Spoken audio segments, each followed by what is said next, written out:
Cool.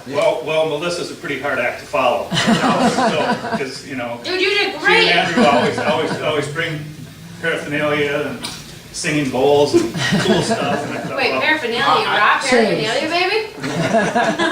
Break it out. That worked, that did it. I loved it.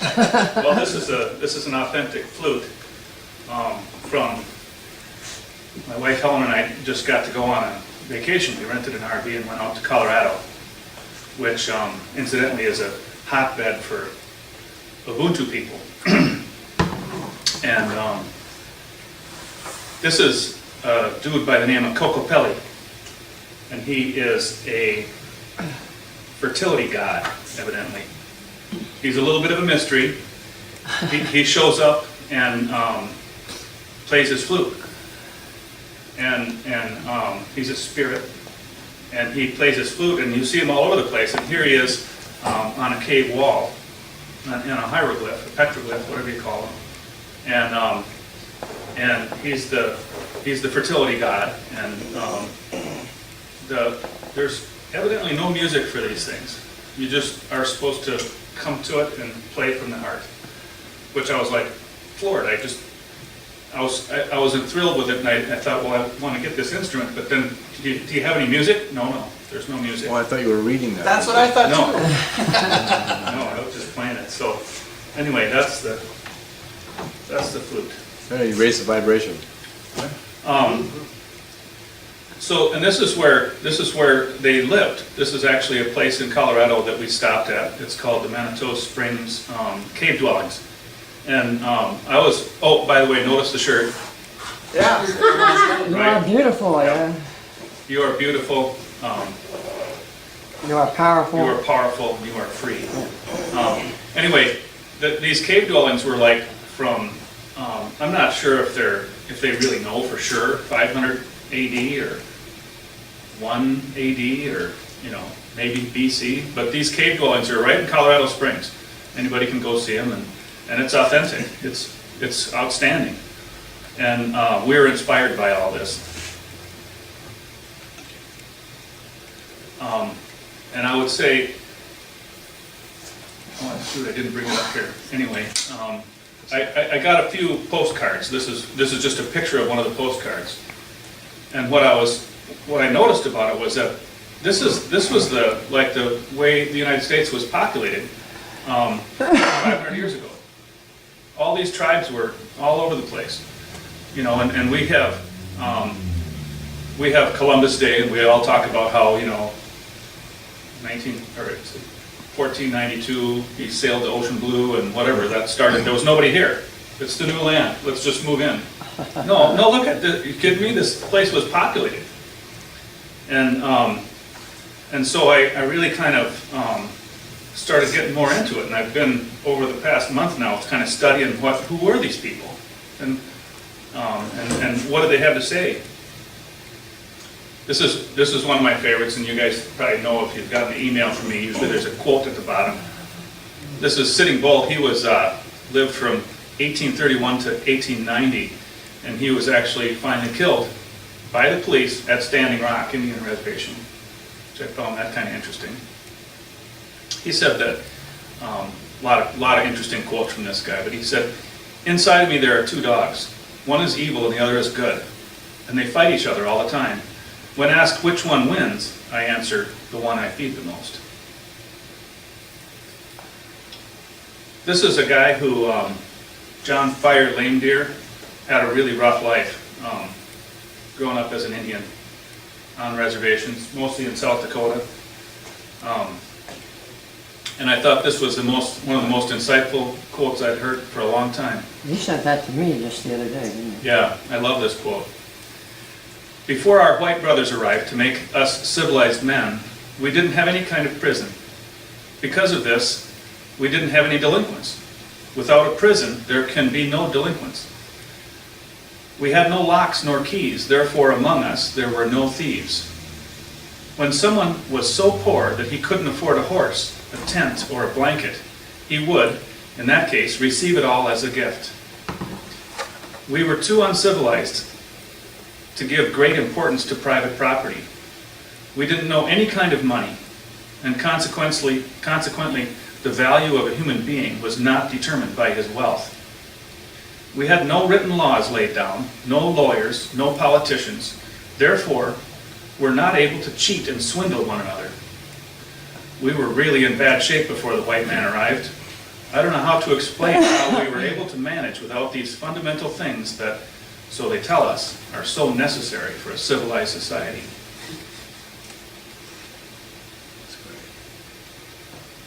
We didn't know any kind of money. This is John Trudell. He was an activist his whole life.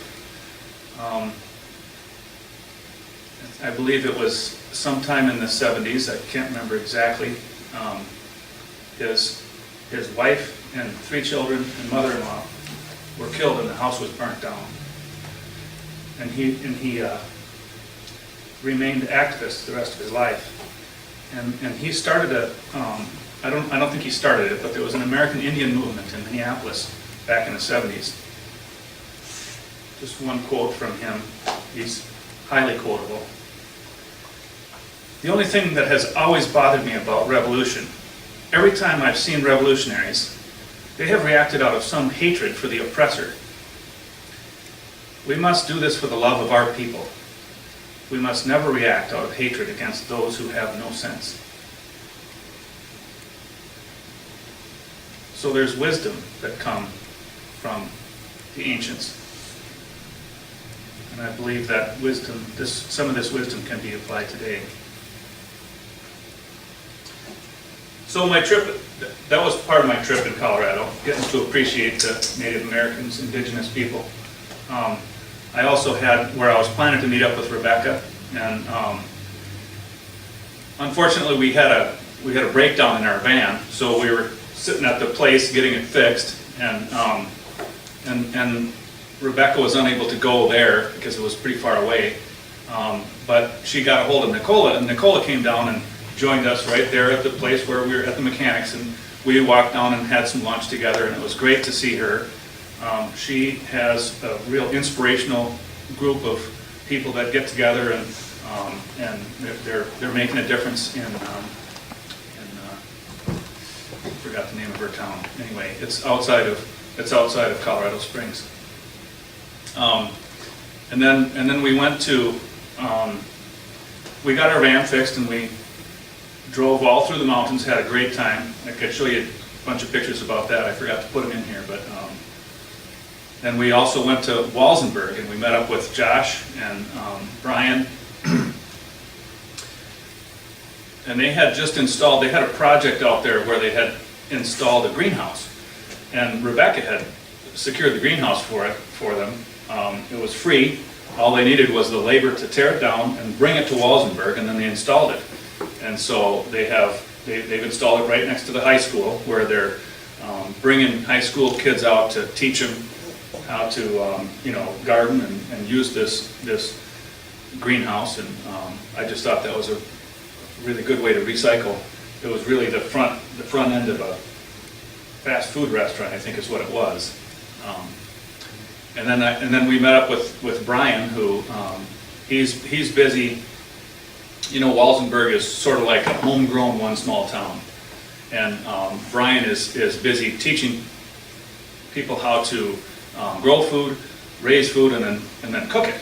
So he teaches cooking classes, and he gets grants. He writes proposals to get grants, and then ends up being able to fund his projects that way. And he's a pretty effective guy. And then there's Frank and Diana. A lot of the things that I notice about Walsenburg is that they don't all necessarily agree. What's the best approach? How should we do this? Frank runs a transition house in which if you work for him for 4 hours, you get a free meal and a warm bed to sleep, and that's what he wants to offer to the world.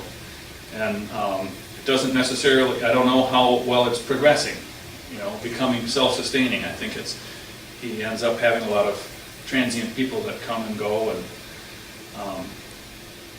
And then there's Neil. Now, I didn't meet up with Frank, Diana, Neil, or Branson, but those are all friends of mine. Neil is the guy who runs Portal to Ascension. I don't know if you guys know that outfit, but they do presentations, and you can get webinars and stuff. And Branson actually moved to Colorado, up to Boulder, Colorado, to join up with him. And so then it was about that time, we were in Walsenburg, or maybe it was the night before, and I got a text from Rebecca, and she said that she was at dinner with her aunt and uncle, and she had a massive stroke. And they watched it happen, and they got her to the hospital, and I mean, we were hoping to run into her and have a conversation with her, and then, you know, she's an ordinary person like anybody else and has life things happen to her, and anyways, she set up where we could just come meet her at the hospital, and so it was really interesting because she's in Ubuntu and her husband isn't. I'm in Ubuntu and my wife isn't. So we had a really great conversation about what it's like to be married to somebody who's nuts for Ubuntu, because it's not easy, and those two would attest to that. Right now, Michael Tellinger's on tour through the U.S. He is giving speeches. I'm not sure exactly where and when. I think he might be in Boulder right now, actually. And so what I did was I ordered a copy of one of his webinars that was up in Irvine, California. And this was from Friday night, June the 8th. And I listened to the whole thing. It was really interesting. It was a lot like Melissa's talk about, you know, the vibrating sand goes to these different frequencies, and here's another, and all these really interesting topics and stuff, because he's into a lot more than just Ubuntu. But then at the end of it, he played his little video of the One Small Town campaign, and then he was done. And I was like, oh shoot, I was hoping he'd have more about Ubuntu this time, because I wanted to present something to this group. Well, luckily, at the end, somebody in the audience stood up and asked a question. The question was kind of illegible. Oops, let me do that. It was kind of hard to hear the question, but his answer was very interesting, so I just thought I'd play this for you. Remember, we're not creating community projects, we're creating businesses. There's a difference between creating a community project or an intentional community. They don't work. This is what I've been through it for 12 years. Blood, sweat, and tears. It always starts out well with great intentions. It always ends in tears and fist fights. Yeah, exactly. Yeah, and often the people that offer their land to start these community projects or intentional communities, they end up losing their land. I've seen this happen several times. That's not a solution. This is a very different approach, because remember what we're doing here, everything you've seen in that video is we're using the tools of enslavement as tools of liberation. Using towns, existing structures, existing infrastructure, the mayoral structure, the council, the political infrastructure. We're using money, the legal system, the courts, the judge. We're using all the tools that are currently enslaving us. The only thing we're changing is we're changing competition into cooperation. So suddenly we're taking, instead of the bakery belonging to one guy, and he bakes the bread for everyone, and we all basically keeping him. The bakery belongs to everybody in our community, and when we export the bread, that money comes to everybody in our community. So we just... Yes, exactly. We don't have to rebuild anything. We don't have to start new communities. There are thousands of little communities called towns and villages. Don't have to rebuild anything. Don't have to start anything new. Use the existing infrastructure that's there. Just change the way the hearts and minds of the people and change the way people think. It's a beautiful journey. It's so simple. It takes a while, but once that penny drops, it's just like it becomes unstoppable. You know, you just want to go out there and tell everybody. That's why I'm doing this. Okay, and then this is Portal to Ascension. So it was Neil Guar who recorded that event and put it online. I think it was $22. Anyway, I have the whole thing if anybody wants to watch it. It's pretty interesting. Okay, well, getting back to our presentation here. I guess the other thing I wanted to say was that I think it was 4 or 5 months ago, Kelly, you presented about how really in order for our organization to really get focused and get to the place where we can have get something done, we're going to need to have some vision. We're going to need a vision statement or a purpose statement or maybe a mission statement. And I think it's interesting because a lot of different people who get attracted to this have a different vision or have a different purpose. So I think for this group, I'd like to introduce the mission statement. Now, some of you have already seen it or read it or heard it, but here we go. To strengthen our self-sufficiency by cooperating on projects that contribute to human prosperity. Nice.